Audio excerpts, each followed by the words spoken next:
अखिल भूमंडलीय सर्व शिरोमणि मुनि समाज के संस्थापक आदि मुनीश्वर योगेश्वर सदगुरुदेव शिव मुनि महाराज की जय।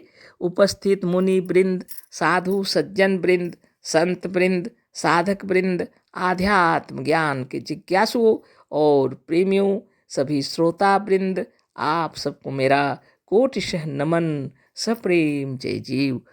तो आध्यात्मिक चर्चा चल रही है और हम लोग सदगुरुदेव शिव मुनि महाराज रचित ग्रंथ निरोग होने का अद्भुत उपाय के अंतर्गत अध्याय 6 पर विचार कर रहे हैं, जिसका शीर्षक दिए हैं गुरुदेव ईश्वर और रोग। उसी पर आगे हम लोग आज चर्चा करेंगे। कुछ पढ़ लेते हैं। वास्तव में यह सृष्टि हमारी ही बनाई हुई है। वेद में कहा है कि तत्सृष्ट्वा तदेवानुप्रविशत, उसने उसे बनाकर उसमें स्वयं प्रवेश किया। आत्मा ने स्वयं इसे बनाया और अपने बनाए हुए घर में स्वयं रहता है। अतः जितनी चीज़ें हमने बनाई हैं सब अपने आराम और सुख के लिए, सब हमारे सुख के लिए हैं, सब हमारी भलाई के लिए हैं। संसार की तमाम घटनाएं हमारी उन्नति और सुख के लिए हैं। पर मनुष्य अज्ञानवश स्वयं अपने बनाए हुए देवता को देखकर राक्षस समझता और डर कर गड्ढे में गिर पड़ता है। अज्ञानवश अपनी ही छाया को मनुष्य भूत समझकर मर जाता है। मिठाई खाते खाते जब मनुष्य ऊब जाता है तो स्वयं थोड़ी सी खटाई और तिताई खा लेता है। तिताई, नमक और खटाई खा लेने से फिर जिह्वा मधुरता का स्वाद ले सकती है। तिताई कोई खराब चीज नहीं है। बहुमूल्य हीरे का भी यदि यथावत उपयोग न हो तो वह मृत्यु और रोग का कारण हो सकता है। अपनी जगह पर संख्या, अफ्यून, धतूरा, कुलीचा और शराब भी बड़े उपयोगी पदार्थ हैं। संसार में कोई खराब वस्तु नहीं है। मनुष्य अपनी ही कल्पना और विचारों से दुखी और रोगी होता है। नहीं तो सच्ची बात यह है कि संसार में रोग नाम की कोई वस्तु अभी तक उत्पन्न ही नहीं हुई। आप ही का प्रबंध है, आप ही का नियत किया हुआ नियम है। आप ही के सेवक, आप ही के आज्ञानुसार जब शरीर रूपी घर की सफाई और मरम्मत के लिए कुछ चीज़ों को निकाल कर बाहर कर देते और दीवार के कुछ भागों को खुरच डालते और कूड़े करकट को निकाल कर बाहर फेंकने लगते हैं तो आप डर जाते हैं और नौकरों को निकाल बाहर करते। इसका फल यह होता है कि अलग की हुई चीज़ अपनी अपनी जगह पर नहीं पहुंचने पाती। कूड़े पड़े रह जाते हैं और खुरचे हुए, गिराए हुए तथा खोदे हुए स्थान जैसे के तैसे रह जाते हैं, जिससे बहुत बड़ी हानि होती है और अंत में ऐसा मकान गिर पड़ता है। ठीक यही दशा शरीर की भी है। इस शरीर के भीतर की सफाई, मरम्मत और कूड़ा करकट निकाल कर बाहर फेंकने के लिए हजारों सेवक मौजूद हैं। कुछ काम नित्य होता है और कुछ मासिक, त्रैमासिक और वार्षिक रूप में होता है और कुछ आवश्यकता पड़ने पर होता है, पर होता है बड़ी मुस्तैदी के साथ। इस शरीर के छोटे छोटे सेवक तो लाखों नहीं अरबों हैं। जहाँ आवश्यकता हुई उनकी सेना वहाँ पहुँच जाती है। मरम्मत के समय यह भी कहीं खुरच देते हैं, कहीं खोदते हैं, कहीं काटते हैं और गिरा देते हैं। बस मनुष्य डर जाता है, लगता है दवा करने। दवा इन सफाई करने वाले नौकरों की सहायता नहीं करती, किंतु उनके कार्यों में अड़चन डालती है। कितने नौकरों को भी औषधियाँ निकाल देती है और मार डालती हैं। इसका फल यह होता है कि मनुष्य सचमुच रोगी हो जाता है और कभी कभी इस अड़चन से मर भी जाता है। इन सब बातों पर विचार करने से मालूम होगा कि रोगों की सृष्टि अज्ञानवश कल्पना के भीतर हुई है। वास्तव में रोग उत्पन्न ही नहीं हुए। संसार में रोग नाम की कोई वस्तु कहीं नहीं है।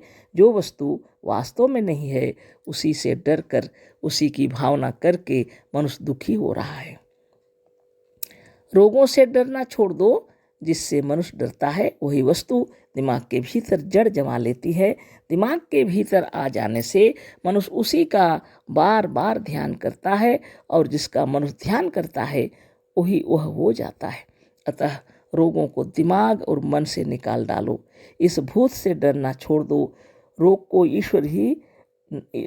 ईश्वर नहीं बना सकता, अतः वह कहीं नहीं है, वह बना ही नहीं। रोग तुम्हारा कुछ नहीं कर सकता। रोग से डरना छोड़ दो, तुम रोगी नहीं हो। सच्ची बात यह है कि तुम वास्तव में निराकार, निर्विकार, निरामय और सच्चिदानंद ईश्वर हो। सद्गुरुदेव शिवमुनि महाराज की जय। तो ये जो अध्याय 6 है, ईश्वर और रोग, यह यहाँ तक कंप्लीट हो गया है ना। तो इसके अभी हम लोग थोड़ा थोड़ा चर्चा कर देंगे, क्योंकि तो पहले से हम लोग बहुत गंभीर चर्चा कर लिए हैं, हम सबको मालूम पड़ गया है। सद्गुरुदेव तर्क करके बहुत सुंदर से समझा दिए हम लोगों को कि संसार में जितने रोग, दोष, दुख, तकलीफ, कष्ट, व्याधि उत्पन्न ही नहीं हुए हैं, भगवान ने बनाया ही नहीं है ना। इस सबको हम लोग को समझा चुके हैं। तो वो अब आगे हम लोग को जो बता रहे हैं, वास्तव में यह सृष्टि हमारी ही बनाई हुई है। तो सद्गुरुदेव शिवमुनि महाराज की जय, जिन्होंने इस जीव को ब्रह्म बतलाया है ना। इस प्राण शक्ति की महिमा अपार है, और यह कैसा है उसके बारे बता रहे हैं। वेद में कहा है कि तत् सृष्टवा तदेवानुप्राविशत। जो सृष्टि करता है उसने सृष्टि किया और उसी में घुस गए, है ना। उसने उसे बनाकर उसमें स्वयं प्रवेश किया। वेदों ने लिखा है, वेदों में लिखा हुआ है ना। आत्मा ने स्वयं इसे बनाया और अपने बनाए हुए घर में स्वयं रहता है। ये जो शरीर है किसने बनाया? आत्मदेव ने बनाया, और इसमें वह स्वयं रहता है। अतः जितनी चीज़ें हमने बनाई हैं सब अपने आराम और सुख के लिए। तो जितनी भी चीज़ें हम लोग बनाते हैं अपने आराम और सुख के लिए बनाते हैं। सब हमारे सुख के लिए हैं, सब हमारी भलाई के लिए हैं। संसार की तमाम घटनाएं हमारी उन्नति और सुख के लिए हैं। पर मनुष्य अज्ञानवश स्वयं अपने बनाए हुए देवता को देखकर राक्षस समझता और डर कर गड्ढे में गिर पड़ता है। अज्ञानवश अपनी ही छाया को मनुष्य भूत समझकर मर जाता है। अज्ञान के कारण हम लोग परेशान हो रहे हैं। अब सोचिए, घर में जितनी चीज़ें हैं, छुरी चक्कू है ना, किस लिए? सब्जियां, फल, ये सब काटने के लिए आवश्यकता पड़ती है कि नहीं पड़ती है? लेकिन अगर बेध्यान कर जाए और अगर कहीं चलते फिरते पैर कट जाए, वैसा रखेंगे छुरी चक्कू कुछ भी, तो गलती किसकी है? सब अज्ञान है और सब असावधानी है, मना ये सब हो जाता है गड़बड़।